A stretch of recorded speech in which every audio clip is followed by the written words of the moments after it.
Lecture du livre d'Isaïe. Parole du Seigneur au roi Cyrus, qu'il a consacré, qu'il a pris par la main pour lui soumettre les nations et désarmer les rois, pour lui ouvrir les portes à deux battants, car aucune porte ne restera fermée. À cause de mon serviteur Jacob et d'Israël, mon élu, je t'ai appelé par ton nom. Je t'ai décerné un titre alors que tu ne me connaissais pas. Je suis le Seigneur, il n'y en a pas d'autre. En dehors de moi, il n'y a pas de Dieu.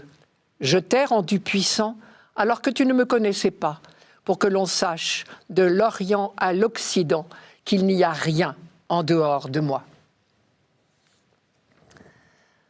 Quand Isaïe écrit ce texte, les Juifs sont en exil à Babylone depuis presque 50 ans. Depuis qu'en 587, les armées de Nabuchodonosor ont conquis Jérusalem, pillé et dévasté le temple et emmené comme prisonniers de guerre les survivants encore valides. Et voici que de toute la région parviennent les bruits des conquêtes du nouveau maître du monde, Cyrus, le roi de Perse.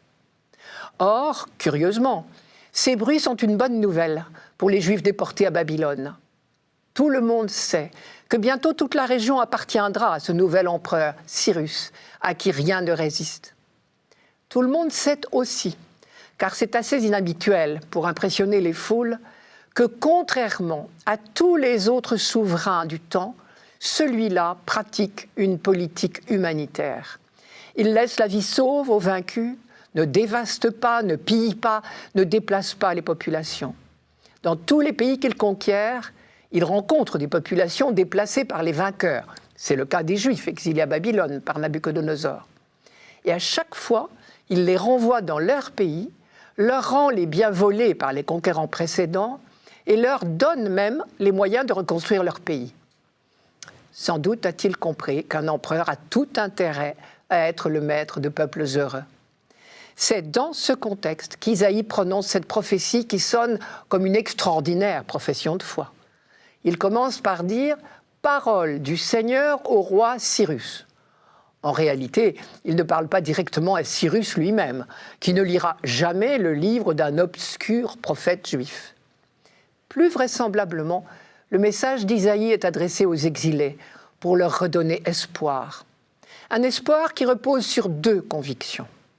Première conviction, Dieu reste fidèle à son alliance. Il n'abandonne pas son peuple élu. C'est le sens de l'expression « à cause de mon serviteur Jacob et d'Israël, mon élu ». N'oublions pas que cette phrase est prononcée au moment même. On aurait toutes les raisons d'en douter. Si Israël peut être tombé aussi bas, avoir tout perdu, non seulement son indépendance politique, mais pire, sa liberté, sa terre, son temple, son roi, on peut quand même se demander si Dieu n'a pas abandonné son peuple. Et certains se le demandent. C'est pour eux, justement, que le prophète Isaïe proclame de toutes ses forces « Jacob est toujours le serviteur de Dieu, Israël est toujours son élu ». Deuxième conviction, Dieu reste le maître des événements. Je cite « Je suis le Seigneur, il n'y en a pas d'autre, en dehors de moi, il n'y a pas de Dieu ». Traduisez, Cyrus lui-même, le grand roi païen, est dans sa main. Les expressions consacrées, donner un titre, prendre par la main, ouvrir les portes à deux battants, sont des allusions au rite du sacre des rois. Effectivement, le jour de son sacre, le nouveau roi recevait le nom de fils de Dieu, puis l'onction d'huile, et désormais il était dans la main de Dieu. Pour entrer dans la salle du trône, les portes s'ouvraient, symbole de toutes les portes des villes ennemies qui céderaient bientôt devant lui. Isaïe multiplie les allusions au sacre des rois d'Israël, comme si Dieu lui-même avait choisi et sacré Cyrus comme roi à son service. Mais c'est Dieu qui garde l'initiative. Ce texte n'est donc pas, malgré les apparences, une hymne à la gloire du roi Cyrus. On pourrait dire au contraire qu'il le remet à sa place. Car la tentation d'idolâtrie était réelle en milieu babylonien. Et ce même chapitre 45 d'Isaïe comporte d'autres vigoureuses mises en garde contre l'idolâtrie et l'affirmation répétée que Dieu est unique. C'est donc précisément au moment où Cyrus vole de victoire en victoire, qu'Isaïe rappelle au peuple juif que Dieu est le seul Seigneur véritable. Cyrus lui-même est dans sa main. Dieu saura faire tourner le succès de ce roi païen au profit de son peuple élu. Et ce roi païen ne saura même pas lui-même qu'il sert bien involontairement les projets de Dieu. Isaïe insiste bien. À cause de mon serviteur Jacob et d'Israël mon élu, je t'ai appelé par ton nom. Je t'ai décerné un titre alors que tu ne me connaissais pas. Je t'ai rendu puissant alors que tu ne me connaissais pas.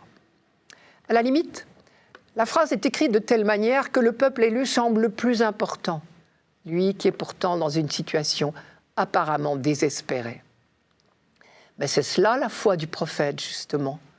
L'espoir qui repose sur ces deux convictions peut se traduire « Puisque Dieu reste le maître et qu'il ne vous oublie pas, alors gardez courage. De cette domination, de cette botte étrangère, Dieu saura faire sortir du bien. Aucun pouvoir humain, si grand soit-il, ne résiste à Dieu. » On connaît la suite. L'avenir a donné raison à Isaïe. Cyrus a effectivement conquis Babylone en 539.